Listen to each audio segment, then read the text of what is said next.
My dear students, आज के इस लेक्चर में हम बात करने जा रहे हैं टाइप्स ऑफ साइनोवियल जॉइंट्स के बारे में। जो इस साइनोवियल जॉइंट्स के कुछ अक़साम होते हैं, इनको हम डिटेल में आपके साथ डिस्कस करेंगे। तो इसमें 6 अक़साम होते हैं, जो मैंने आपको इससे पहले वीडियो लेक्चर में भी बात की है। तो पहला जो है, इसमें है बॉल एंड सॉकेट जॉइंट। कौन है? ball and socket joint. Another is the hinge joint, and number third is which gliding joint, and number 4 is pivot joint, number 5 is condyloid joint, and number 6 is saddle joint. So यहाँ पे जो हम इस time discuss करने जा रहे हैं वो है बॉल एंड सॉकेट जॉइंट। कौन सा joint? Ball and socket joint. जो ये बॉल और सॉकेट जॉइंट होता है, ये होता क्या है? आपको वर्ड मीनिंग से ही पता चला होगा कि जो बोन होगी एक जॉइंट की, एक एंड की, तो वो होगी बॉल शेप्ड, और जो सॉकेट होगा दूसरी बोन का, वो होगा सॉकेट शेप्ड और cup shaped. So here in English I have written like this: the head of one end of a bone is ball shaped. जो हेड होता है एक बोन का, एक एंड होता है बोन का, वो क्या होता है? Ball shaped. दैट मीन्स वो गोल होता है, ठीक है।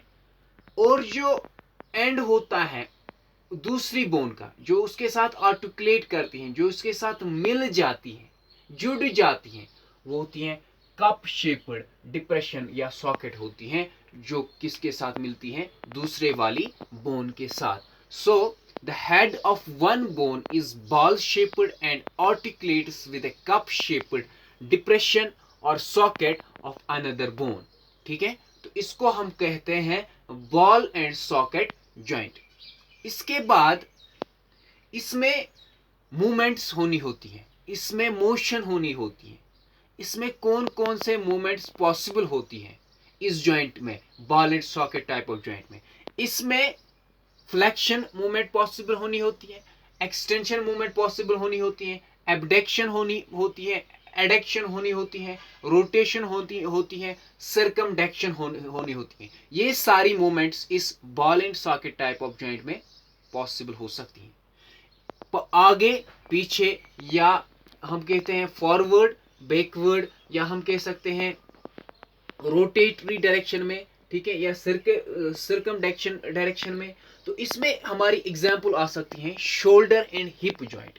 जो शोल्डर होता है, एक्चुअली जो शोल्डर होता है, आपने ये देखा होगा कि जो शोल्डर होता है उसमें डिप्रेशन होता है।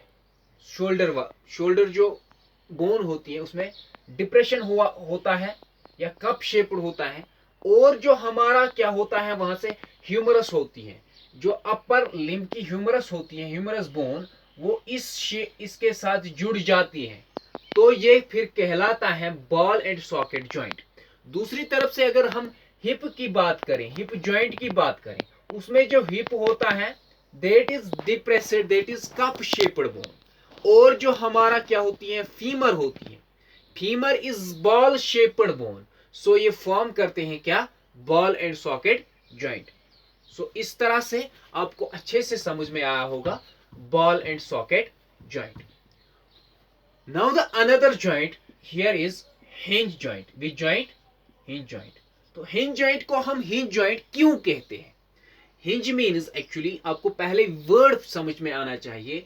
हिंज को हम बोलते हैं कब्जा, या हम इसको बोल सकते हैं जोड़।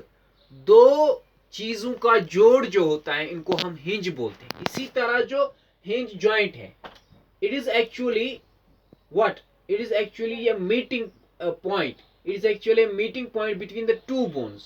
जो articulating ends होते हैं bones के, हड्डियों के जो articulating ends होते हैं, meeting points होते हैं, from an arrangement like a hinge, वो फॉर्म करते हैं, वो बना लेते हैं एक अरेंजमेंट हिंज की तरह, ठीक है।